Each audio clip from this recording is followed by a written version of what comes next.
ఏలూరు జిల్లా కొయ్యలగూడెం మండలంలో ఇసుక అక్రమ రవాణా యథేచ్ఛగా సాగుతోంది. ప్రజాప్రతినిధులు కూటమి నేతల అండతో ఈ అక్రమ దందాకు అడ్డు అదుపు లేకుండా పోతోంది. గంగవరం నుంచి రోజు లారీల్లో ఏలూరుతో పాటుగా జిల్లాలోని ఇతర ప్రాంతాలకు ఇసుకను తరలించేస్తున్నారు. కింది స్థాయి అధికారులు ప్రజాప్రతినిధుల కనుసన్నల్లో కాల్వ గట్లకు ర్యాంపులేసి మరీ భారీగా తవ్వకాలు జరుపుతున్నారు. మైనింగ్, రెవెన్యూ, ఇరిగేషన్, పోలీస్ అధికారులకు తెలిసే ఈ అక్రమ దందా సాగుతుందనే ప్రచారం జరుగుతోంది. ఎర్రకాలలో జేసీబీతో తవ్వి టిప్పర్లలో ఇసుక తరలిస్తున్నారు.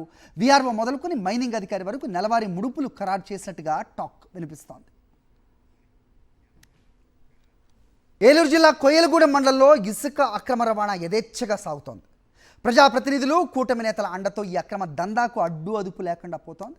గంగవరం నుంచి రోజు లారీల్లో ఏలూరుతో పాటుగా జిల్లాలోని ఇతర ప్రాంతాలకు ఇసుకను తరలించేస్తున్నారు. కింది స్థాయి అధికారులు ప్రజాప్రతినిధుల కనుసన్నల్లో కాల్వ గట్లకు ర్యాంపులేసి మరీ భారీగా తవ్వకాలు జరుపుతున్నారు. మైనింగ్, రెవెన్యూ, ఇరిగేషన్, పోలీస్ అధికారులకు తెలిసే ఈ అక్రమ దందా సాగుతుందనే ప్రచారం జరుగుతోంది. ఎర్రకాలలో జేసీబీతో తవ్వి టిప్పర్లలో ఇసుక తరలిస్తున్నారు. వీఆర్ఓ మొదలుకొని మైనింగ్ అధికారి వరకు నెలవారీ ముడుపులు ఖరారు చేసినట్టుగా టాక్ వినిపిస్తోంది.